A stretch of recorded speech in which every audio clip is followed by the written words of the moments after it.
in the middle of discussing the Asar Malchus and Rabbi Akiva in particular. That's we might as well see it through to the end. So I want to talk about the most famous Gemara about Rabbi Akiva, probably the Gemara Menachos. That's the most markante Gemara that describes him, but Bim Fateh it a little bit in light of what we discussed, last time. So now, the Gemara in the Chav Tasman Beis in Menachos says as follows. It says, Amar Yehuda Merav, B'shah she'ala Moshe lamarim, when Moshe ben went up to Shemayim, Matzol la'Kadosh Baruch Hu sheyoshev, the koshev ksarim la'Osius.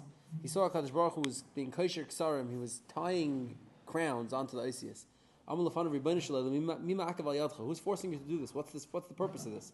Amar l'adam echad yesh, she'asad liyas b'seif kamaderis, v'akiv ben Yosef Shmai, she'asad lidush akol kutz v'kutz, tilin shel halachas. There's going to be a person, asad achar kamaderis, v'akiv ben Yosef Shmai, and he's going to darshan tilin halachas on these tagim. So I'm l'fanav Rebbeinu Shalom harei li shalom to me. Amar lo chazar la'acharecha halach v'yashav b'seif Shmai neshuras. He was sitting 8 rows back into the shir. Now we know b'mei Chazal the rows were still today probably in a lot of yeshivas. The rows rate where you stand in the shir room, right? The tish is for you have to be there for 3 years and a sukkah's man already, and then you keep going backwards. So he went and sat in the 8th row, which is not the front row upon him. So with the lower level talmidim. And he says, he couldn't follow shir, couldn't halt up what they were saying. So Tashash Koiche, he felt bad. Kivin Shigil Davar Echad, they got up to give us an akud in the shir. Amalei Talmidav, his Talmidim said, Rabbi Minayin L'chal, where do you know this from? Amalehem Alachim Mish B'Sinai. So Nisyash V'daita, he was okay. Chazer Baal Fnei HaKadosh Baruch Hu. And here the Gemara continues on to the end of Rabbi Akiva's life and death, which is not relevant to what we're discussing over here. Now, I'll go on to the Gemara in Menachos over here. It's a Bakante Gemara, famous Gemara, where the Gemara says that Rabbi Akiva, HaKadosh Baruch Hu was being kosher ksarim to the Osius, something that Moshe Rabbeinu Alein seemingly did not understand, didn't even see the purpose of it. And Rabbi Akiva, who was going to later on, do some monumental, discovery process and bring this stuff to light, was going to be the person who needed these tagging on the Osius. Now we spoke last time that Rabbi Akiva is not the Mechadish, of course, but he is the perfecter of the system of darshaning, which needs every single part of the ois and every single part of the letter and the word and the parsha in order to do it. And I want to be myrich on that a little bit, in Rabbi Akiva's, drashis. Now, I'll start with this. There's a famous Ar Zarua. If you know it already, so try, and if you don't, then it's kedai to know. The Ar Zarua in the Hakdamat Ar Zarua. The Ar Zarua is a Rishon, Talmidim of the Balei HaTosfos. He's the Rebbe of the Ram Rottenberg. So he's like a link, between the Balei HaTosfos. Didn't learn by Rabbeinu Tam, but he learned by Talmidim of Rabbeinu Tam, and he taught the Ram Rottenberg, who later taught the Rosh. So it's like a link in the chain. The Ar Zarua wrote what was considered a tremendous sefer, B'Shaitai. I don't think we have the whole sefer. Even now, Musad Rav Kook put it out in fat, 3 or 4 fat volumes. It's still not really the whole sefer. Some of it's missing. There's Ruah, I feel sefer Teresh Behechel. There's Ruah put out his sefer B'Chayav, but because it was such an arichos and such a sefer, it was never published until in the 1850s. It was published for the first time. So there's Ruah sefer but he's quoted in the Rishonim and the Beis Yosef, and the Rishonim quote him all the time. Meaning they knew psakim from the Ar Zarua. His son, the Marach Ar Zarua, put out a Kitzer Ar Zarua that was very popular. So the Welt knew psakim with Ar Zarua, but the Ar Zarua as a whole wasn't published too much later, and it's not a very user-friendly sefer. But in the Hakdama, he has something there that's unique, that's not common in a lot of Sifrei Rishonim. This is more influenced by the Chassidei Ashkenaz, by the Rekeach and the Yehuda Chassid, who he also had shaykhs to. He learned by the Rav Yah for learning and Yehuda Chassid for extracurriculars. So the sefer is influenced by both, but this is not so common in Sifrei Rishonim. He has a whole thing called Alpha Besa in the Hakdama to the Ar Zarua, and it's all sorts of tricks and mnemonics and how to darshan things from the Osius. If you do, there's atbashas for beginners. There's moving, shifting it 3 letters, shifting it 4 letters, backwards, forwards, counting, and he has a whole bunch of different, what do you say? Methodologies of doing this. I don't know exactly the work. You probably could figure this out. You'd enjoy it. But in the beginning over here, he says Karasi. In the beginning of this Aleph Beis thing that he does over here, he writes about why he named the sefer Ar Zarua. So he says Karasi b'shem zeh chibur ani mechaber Yitzchak bar Moshe mepnei chibi yiserish v'tzasi b'zeh mikra. I have a special chavivas to this pasuk Ar Zarua l'tzadik elisha reiv simcham. Because of that, I named my sefer Ar Zarua. He says, what's my chavivas? Seifei tevis Rabbi Akiva v'nichtav v'ferish v'lei beremez v'reish shel ar b'miloi hainu Rebbe Shalem. Derashah over here, but basically the Seifei tevis of Ar Zarua l'tzadik elisha reiv simcha spells Rabbi Akiva. Ar is reish, Zarua is ayin, tzadik is kof. Yishrei is Yod, Lev is Vez, and Simcha is Hey. Now, Or Zerul Tzadik spells Reb Akiva with a hey. The proper way to spell Reb Akiva, at least proper, the way the Gemara spells Reb Akiva is with an aleph. Reb Akiva is with an aleph. It ends with an aleph, right? Ayin Kuf Yud Vei is aleph. The way the Zerul is spelling it is Akiva with a hey. And he says this was a remez that came to him from this pasuk Or Zerul Tzadik, and Memela has such a chavivus in this pasuk that he decided to name his sefer after it. Now, Stam, from Misadir Gittin, the Taz and Even Ezer and Kuf Chavtes and the Beis Shmuel over there in Shemus Anashim, it's a big sugya how to spell the name Akiva in a get. If a person has to write a get, the name Akiva in a get is a big sugya how to spell it with an aleph, with an hey.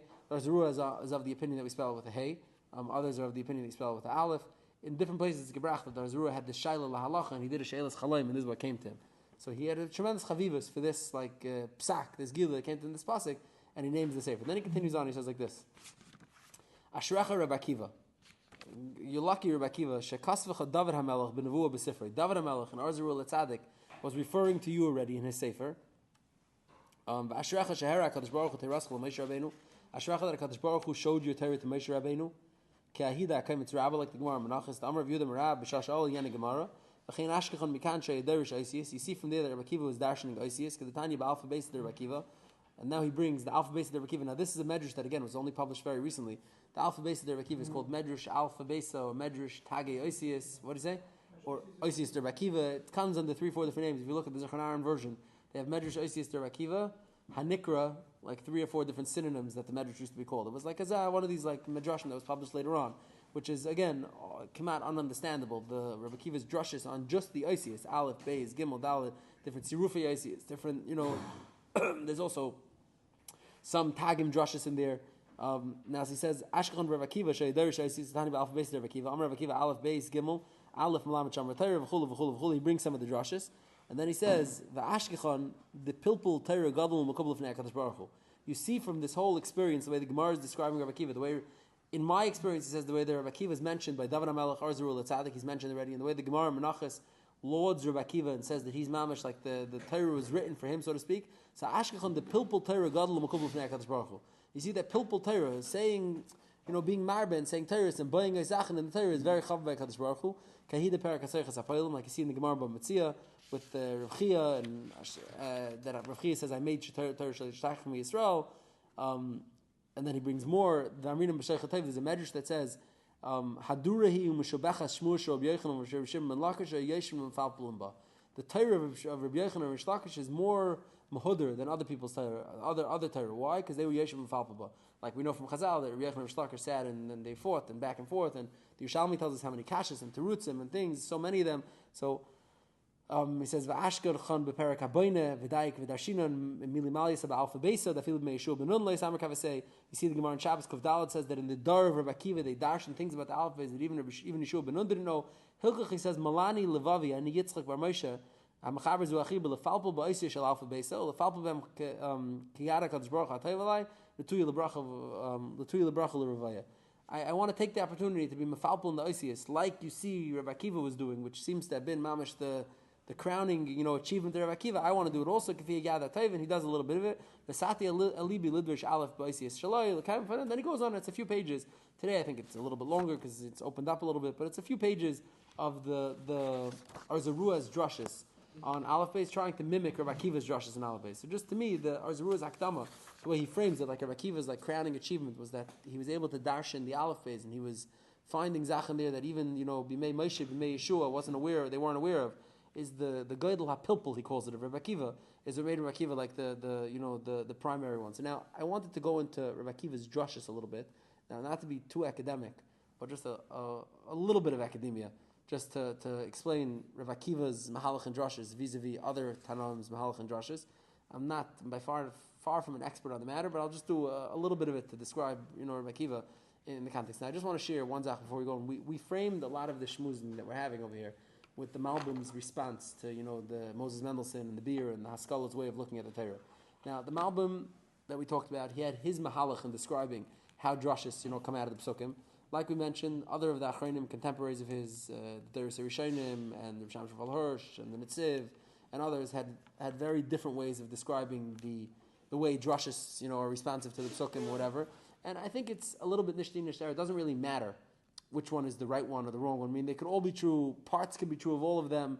Like I said, I'm not enough of an expert to know for sure, but I have a sefer here from someone, Rabbi Shua Inbal, who's actually a friend of his from Eretz Yisrael, who's a big guy, tremendous guy, really a tremendous guy, and he has several svarim on Torah Shabbat Peh, and in it he has a whole arichas to describe, to go through this miktzaya of the Malbim versus the other Achronim and their Mahalchim and Drashas, and he basically concludes that if each one of them is right completely or not right completely is kind of irrelevant.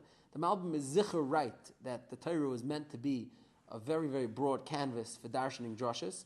If he's right that it's halachas and diktuk, or it's Messiah and then backwards we figured out where it goes, is not so relevant. He rather holds that he doesn't end up like the Malbim.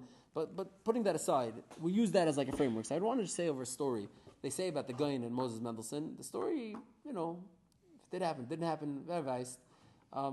It's not important. It's an apocryphal story that I think highlights a nakuda over here that we're trying to get at.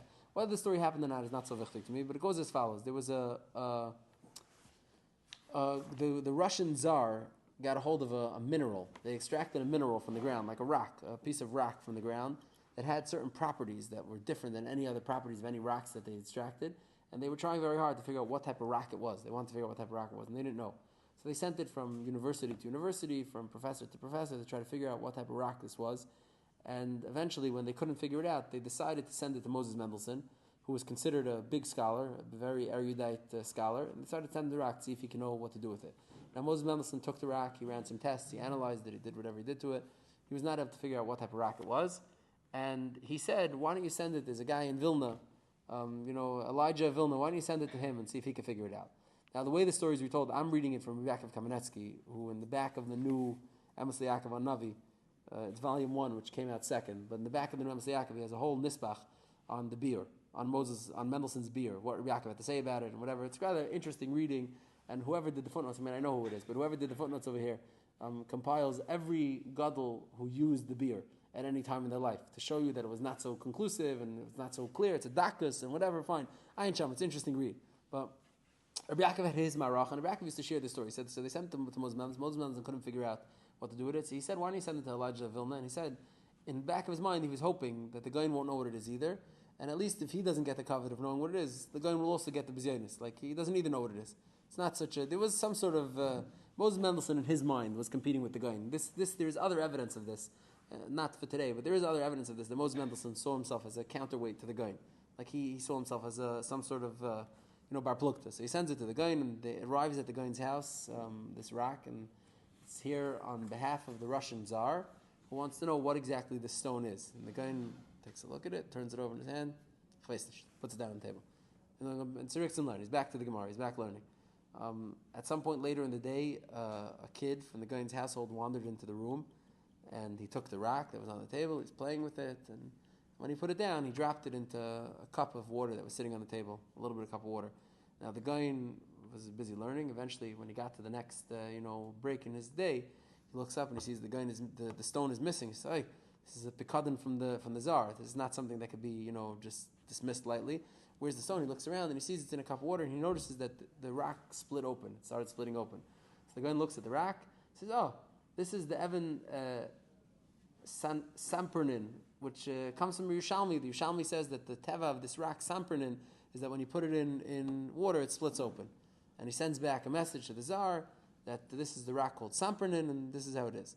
Now, there is no Yerushalmi as far as is known today. As what's known today, there is no Yerushalmi that talks about an Evet Sampernin that splits in the water. It doesn't mean that there isn't a different Chazal or a different or a lost, Ksavyad or something else. It doesn't mean, that alone doesn't mean the story never happened. There could be there's some sort of, or it could be the name is wrong. Like in transmission, the name goes, I don't know, meaning, I have no idea. Yaakov also said that. We don't know. I'm really just lifting it straight from Yaakov. Yaakov said there is no Yerushalmi like this that says this. But Yeshia, the story is the story anyhow. Now, supposedly, Moses Mendelssohn, when he heard the story, he sent a message to the Goyin. And he says, I have a kasha for you. He says, Mechatesa Kriyas Yamsuf was a ness. Maybe Moshe Rabbeinu took samper, and he had a boulder of samper, and he threw it into the water, and it split the water, and there you had it. Water splits. They have some sort of reaction to each other. I don't know. It's a reactive stone. Maybe Mechatesa doesn't the ness happen. Now, Rabbi Yaakov uses this to bayis a whole maracha that Moses Mendelssohn was makrish nisim. The main tainim was that he was makrish nisim. That was his tainim. Putting that aside, that's not really relevant. So the guy told him like this. Here's the story. So the guy says like this. I'll read you the quote. It says, "Apikaris shekamaischa." You apikaris you. Now again, this is a good retelling because the Sefer also called him Sefer Torah Shekasvei Min. Apikaris shekamaischa, he says. Tereseinu hakdeish nizar mizeh ba'amra. It's a mefurish pasuk. He said. You want to know how I know this mefurish pasuk? The Torah says, "Harei mismatcha." Moses Mendelssohn is suggesting that Moshe Rabbeinu's matzah was made out of this, material that split the sea. It says, "Harei mismatcha." Pick up your matzah. Moshe didn't split the sea by putting his matzah into the sea. If I cared, he split the sea by picking up his matzah and holding it above the sea. That was like a harem mismatcha. It says the Torah was nizar from Kamaisa. Harem pirush salkoum and atzad. Kaimer harimu mitaycha eda. It's a kairach, right? Harem means to separate. So he says the guy told his mother, no, the story happened, didn't happen, it's not relevant. But the point is that for what I want from it, Moses Mendelssohn was turning the Torah into a piece of literature, contextualizing it, textualizing it, giving it the regular study or whatever. And the guy was saying, everything's in there. Every dray you're going to think of, the guy was doing Al Derech Rabbi Akiva. Every dray you're going to think of it's in the pasuk. It's mafurish in the pasuk. Meaning Rabbi Akiva's pilpul that Arzurua is talking about, that we talked about last time already, is that everything is in the pasuk. It's not like you have to find it somewhere else. Every little detail is in the pasuk. Now, putting this story aside, I think it's illustrative. Cipher Rabbi Yaakov wants to use it. Cipher what I want it for. Let's get a little bit to Rabbi Akiva's drushes and a little bit of this like Mahalach and Rabbi Akiva. Now, really, all of this is just the fafleshik what the Gemara Menachos is saying of Rabbi Akiva. He was the one who necessitated tagim and all these things. He was the one who needed it. Now, I want to start like this. Like I kept saying, Rabbi Akiva didn't invent drushes, right? Drushes exist for Rabbi Akiva. So we know if you say karbanis, if you say the Yud Gimel Midrash Atar and the drushes behind Rabbi Shmuel, the member from Rabbi Shmuel, but really that predates Rabbi Shmuel too, and it comes from Hillel. There's a Gemara in Psachim. Fascinating Gemara. The Gemara is clearly telling us of like a major tumult that happened. The Gemara leaves some of it to our imagination, some of it's more mafurish in the Yerushalmi, but the Gemara in Psachim on Daf Samach Vav says like this. One second. The Gemara says like this. The Gemara says they had a shaila. Tanar Rabbanon, halachazun esalmu b'nei Beseir. B'nei Beseir were the Nesiim, they were the leaders of Klal Yisrael before Hillel and his whole household took over. Now it says, Pamachas, there was a shaila by checking the Korban Pesach on Shabbos. It says, Tanar Rabbanon, halachazun esalmu b'nei Beseir. Pamachas chal arba asal yes b'Shabbos. One time it fell out that the 14th of Nisan fell out to be on Shabbos. Shakchu v'layadu and Pesach deiches Shabbos imlav. And they didn't know if Pesach was deiches Shabbos or not. Now, Pesach falls out on Shabbos. Is it possible to fall out on Shabbos in our calendar? Is it? Yeah. First day Pesach? How often does it happen? There's a cycle. It happens. It's not so if I remember correctly, it's not so it's not so uncommon. So it's strange that the Bnei Beseira, who are the Nesiim, this is not a shayla that happens once in a Yovel. Now, from this Gemara, actually, there are those who bring rayas that the Seder Advarim, Mamash not today's topic, but there's a big machlekes Rishonim, Ga'inim, Rishonim. If Klal Yisrael used Kiddush HaChodesh Mekadesh independently, meaning you Mekadesh HaKiddush HaChodesh, there is no cheshbon to it anymore, there is no cheshbon, or there was always a cheshbon that Klal Yisrael had to Mekadesh HaChodesh. In addition, they used the Seder of Kiddush HaChodesh like we have in the Gemara Shana, the Kaddish, to be part of it also. Now, the Ga'inim and many Rishonim, Rav Sadi Gain, Rabbi Chanan, or Rabbi Chai, they seem to hold that the whole idea of Bezim Mekadesh HaChodesh was a few hundred years. It was like a few hundred years that they did it. Really, Klal Yisrael in the Midbar used the cheshbon, Klal Yisrael later used the cheshbon, and all throughout they used the cheshbon. It was just like a small tkufa, and they also did Api Bezdin. But this Gemara is used as raya that you see that this might have been a very rare occurrence. Meaning on our cheshbon, it's not such a rare occurrence. If you Mekadesh only Api Riyah, it can be it's more of a rare occurrence of the staff. And some people bring there's Rabbi Chananel when he goes through it and brings a lot of Gemaras. I think he brings this Gemara as one of the rayas and the shmuz. But the Gemara tells us the Bnei Beseira were confused what to do about this. So Amru Lahem Adam Echad Yesha Alami Bavel. You have to hear the way they're talking about him. In the Yerushalmi, it's even more explicit. In the Yerushalmi, I'll read you the Yerushalmi.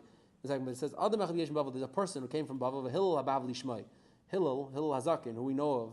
Hillel Habavli Shmai, it's his name. Shashim Shnegedele Adar Shmai Vavtalion. He learned by Shmai and Avtalion. V'Yedeya and Pesach Dechas Shabbos Imlav. They told the Bnei Beseira, there's this guy, like some outsider, Hillel, an outsider, who showed up from Bavel, who learned by Shmai and Avtalion. He might know something about this shaila over here. So in Pesach Dechas Shabbos Imlav. So Amalami told him, Chi Pesach Echad. Hillel opens up right away. He says, Chi Pesach Echad Yeshlan B'Shana Shadechas Shabbos. Is there only one Pesach a year that's Dechas Shabbos? Every carbon taida that's brought on every carbon tamid, that's brought on Shabbos or Yom Tif is Dechas Shabbos. And Pesach is the same as a tamid, and really this is mamish not some a basic shayla that happens once every several years. it's something that happens many times every year. It's like if it's the most mamish, pasha the shayla. Amalim inayin l'cha, how do you know this? Amalim never moyin, so telling them a whole drasha that he has for it. So it says, Derashah koliyim kule bilchas haPesach, hischel mekantrim b'dvarim. They started like chapping with him, meaning Hillel was giving a opening lecture, like opening lecture the whole day until they started mekantrim. Amalim, he tells them, don't be mekantrim, you don't have tinus on me that I'm stealing your lunch. It's a hostile takeover of your nesias. Mi garam l'chem she'elam mibavel ve'ei nasi aleichem. Who caused that I should come from Bavel and take your stella, take your seat? You did it to yourself. You weren't mashamish the Shmai Naftalion when you should have been. Amrullah, they asked him another shayla, halach zu shamat, and he gets punished. This is the Bavli is telling us. They asked him another shayla, and Hillel himself forgets it. Halach zu shamati v'shachachti. Elahanach lam Yisrael made neviim, and he has to learn halach from Klai. So the Gemara over here is like a shlemistic Gemara, where this is the Gemara that tells us how Hillel got the shteller being the nasi, and Hillel's family kept the nasias for deiris after that. But Hillel came in, an unknown outsider shows up, and he starts darshaning from Shmai Naftalion, and he gets the shteller. Now the Yerushalmi tells us even more, like over here. The Yerushalmi says like this. The Gemara Yerushalmi says, when it says Adam echad ba mi Bavel the Hillel abavli shmoi, it says, and they said Efshir sheyesh mimenu techeles. You think we'll maybe have some techeles from this guy? That's what it means. Efshir sheyesh mimenu techeles. You think maybe we'll have something to say, meaning mamish, like not looking for him. And then the Gemara continues the story. It tells us Kfar Amru sheyesh mimenu techeles. Then hischel deirish lehen mehekesh mikal v'chaymer migzeir shava.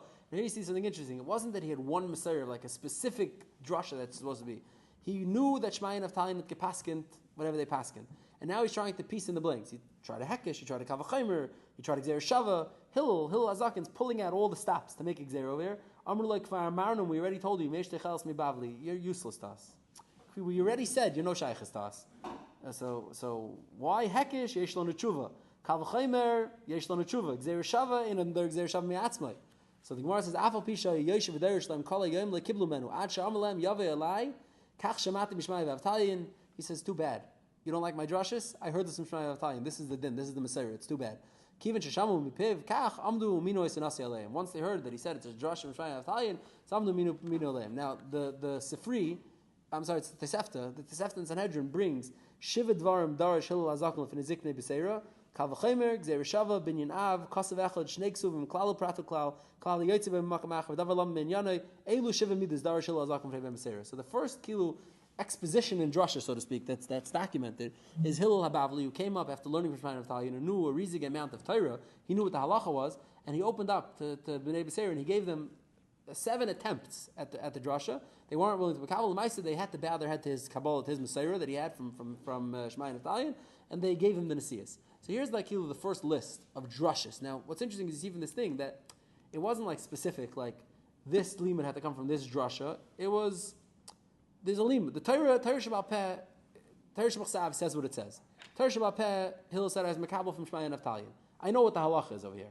Now, I got to somehow figure out how to match this with this. So there's rules, there's drushes, there's techniques, there's whatever it is. And Hillel says, here's 7 drushes. Now, what we have, the Yud Gimel Midrash HaTorah and drushes Bam, that's Rabbi Shmuel. Rabbi Shmuel says, but the Torah is the Drash B'Yugim Midrash HaTorah and Drash B'Am.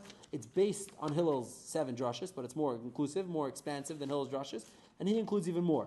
Now, Rabbi Akiva, who's the main bar plukta of Rabbi Shmuel throughout all the drushes, Rabbi Akiva is the main bar plukta, he expands it even more than Rabbi Shmuel expands it. Now, Rabbi Shmuel, we have the famous.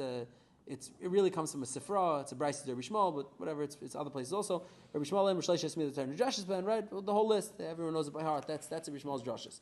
Now Rabbi Shmuel is expanding on Hillel Hazakin's drushes, and other the Achrayim even talk about like where did he get the rest from? If Hillel only said 7, where did these come from? Some Achrayim say that these are really just more ways to open up the 7. Some say not. Now what's interesting is Rav Inbal in his sefer over here. He makes this point. He says you see something interesting. He says by Hillel the Gemara is doing drushes. It's very free-flowing, right? Hillel's trying all sorts of different drushes to use on the B'nai B'Seira until he could finally convince them.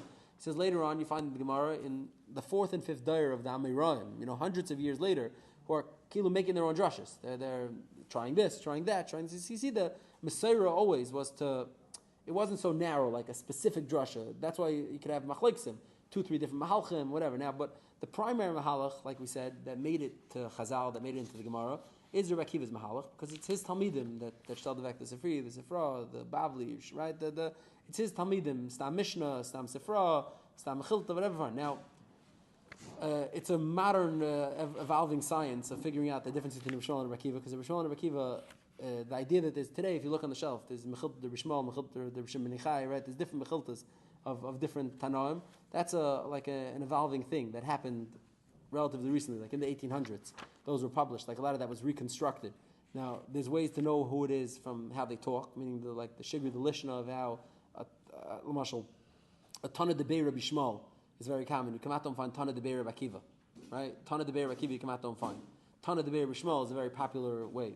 The Lashon Debei usually tells you which Beis Medrash it comes from, but even more than that, in Rabbi Akiva's Beis Medrash, the Iker Moisir Atayr, the Iker Talmidim, or Rav Shimon, Rav Meir, Rav Yehuda, Rav Yosi, all the ones that are listed in the Gemara and Yivamis. In Rabbi Shmuel's yeshiva, it's Rav Nassim, Rav Yonis, and Rav Yoshia, who are less common names, because like we said, Rav Akiva's Beis Medrash really won the day. Like they're the ones who became the primary Moisir Atayr. But you see this now. Rabbi Akiva, okay, I'm not really going to be able to be magdis, but to be magdir a little bit, what the machlekes, the ikar machlekes of Rabbi Akiva with the other tanaim of his dar, with Rabbi Shmuel L'chadema was, is there's a famous thing. It comes up in the Gemara several times. Really, the makar is from one sifra. I think that's the only place that it's really has it as a machlekes Rabbi Akiva and Rabbi Shmuel. Is the Gemara has a shayla of it. The sifra has a shayla had a darshan, a double word like. What's an example of a double word? What do you say? No, but I think hikaris tikaris. Hikaris tikaris is the one that the Sifra brings. It's a machlekes between Rabbi Akiva and Rabbi Shmuel. And the Gemara says, Rabbi Akiva says, hikaris tikaris means ba'ilam hazeh or ba'ilam haba. Karis is a person, ba'ilam hazeh, ba'ilam haba. Rabbi Shmuel says, shleisha krisis ani raya. Dahainu, there are three psukim that talk about karis. They mean three different things. So asks Rabbi Akiva, what about hikaris tikaris? Dibra Torah kalashim bnei adam. That's the Gemara. Now the Gemara V'Amol brings this, but it's not as common as you would think. But the various chachamim who baidos all the different mahalchim of Rabbi Akiva and Rabbi Shmuel made a very, very big deal about this, like Rabbi David Tzvi Hoffman, and there's others who baided size, but him in particular. But that Rabbi Shmuel's mahalach was dibra Torah kalashim bnei adam, meaning drashas have to be coming from somewhere else. There's another pasuk that says something, so you learn something from the pasuk, right? We put it together. But stam the same word in the Torah where it says hacharis, hacharis tikaris, or other examples like this. We're not going to learn from every single word. Rabbi Akiva was no. Every single word on its own makes a drasha. You don't like the mahalach. Taisus, why?